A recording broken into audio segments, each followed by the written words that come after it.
Scenes of mayhem. These are aerials from the Nigerian military. Motorbikes and trucks filled with men, apparently Boko Haram militants, weaving a frantic course through the trees as the Air Force bombs their camp. Later, groups on foot stream out of the village. The army says they're women and children held captive by Boko Haram. Move now to camps for the internally displaced. Some 700 rescued so far, the army says, in its ongoing assault on the Sambisa forest. The Boko Haram fighters said we should stand in front of them as human shields. We refused. Then we started hearing bullets flying around. Then they ran off and left us alone.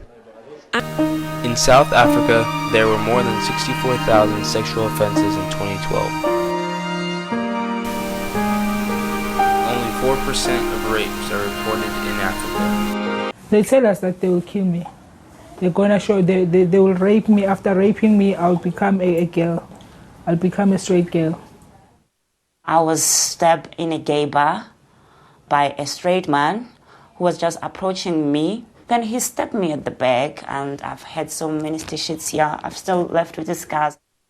They took me out of a taxi while I was going home, and they bashed me. They beat me up like nobody's business. The leader decided to call my then girlfriend, told her that, you know what, we found you and we're gonna teach her a lesson, da da da. And my ex-girlfriend, I could hear her on the other side saying, no, Tidi is not my girlfriend, I'm not involved with Tidi, trying to protect me, you know. And when I heard that, I just felt some sense of relief, and I thought literally they're just going to let me go, but unfortunately they didn't. Yeah, I think that they become lesbian because of the failure of their relationship that they had. So now they turn now to this new, I don't know if it's the new thing or what, of being a lesbian. If there is someone who is trying to rape those lesbians, me, I can appreciate the thing, that is child. Because we just to let them know they must be in a straight motion of way. I mean, I have no time to rape them, but if there is some of the other guys who wanted to teach them the way, they must rape them, they must rock them. Once she gets raped with the guy, I think she want to know a way and to do something which is nice. They looked for this dirty, ugly old man who was stinking rotten, and they made me. And I couldn't swallow my saliva. I just felt like throwing up. So they poured beer on me, they poured everything. So I was bloody, I was stinking, I was just a mess. Also, my children were raped at the age of 13 years. Both they were teens, and I lost one last year because whatever happens to them, those boys, they tell them, we wanted to show you that you don't have to be like your mom. You're supposed to know that you're supposed to be involved with a man. After being raped, when they try to go and report, they'll want evidence. I mean, when you are raped, you've got a whole lot of evidence in your body. But still, they'll get that evidence, but they won't follow the case. Then you'll see that person who has raped you walking freely in the streets. I don't like them. I don't appreciate the style. I have no time, and I have nothing to explain about them because it irritates me, it pains me, it hurts me a lot. Those people, we must stay away from them. They are not the normal people like we, because we only know that if I'm a guy, I must propose a girl. So if they are the lesbian, they must, in fact, no lesbian naturally. No, my idea is to say, let's turn their minds to be normal, because right now they are being inhuman. My grandmother, she was about 87 at that time. I looked at the house and everything was messed up. They went there in my grandmother's house. They pointed guns at my grandmother. They had 9mm, they had AK-47, and they messed up my grandmother's kitchen. And my grandmother just looked at me and she said to me, "What happened, my daughter?"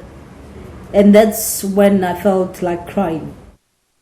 Somehow I blame myself, but at the end of the day, I've said no one is going to change me, and no one has the right to hurt my children. No one has a right to hurt me, but they make me to be strong. It's not for the first time, but it has to stop.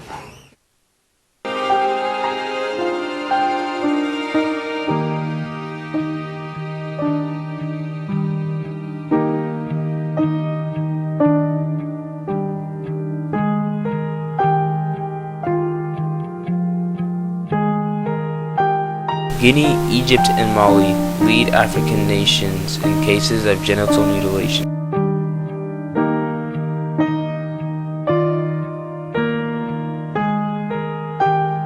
Red indicates countries with more than 80% of women suffering from this practice.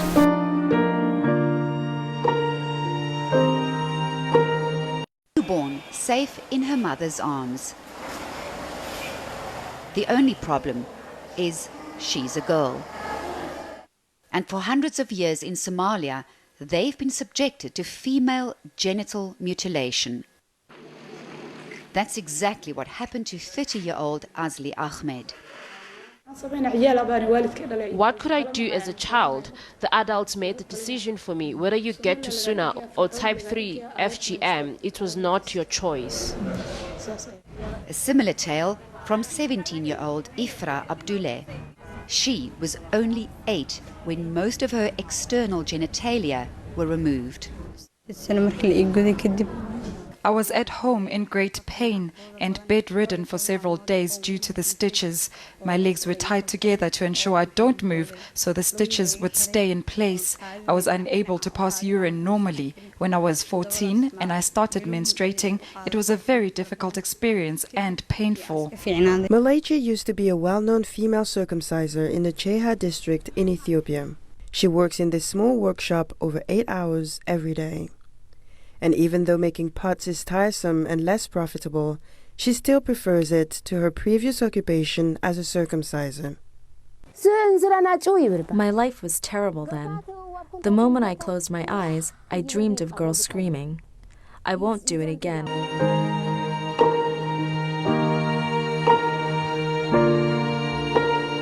It is not too late to stop these horrific events.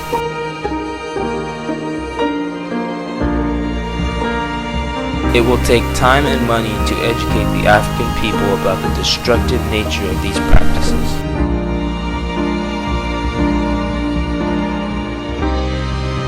One way you can help is to contribute to UNICEF's education programs aimed at stopping this abusive behavior.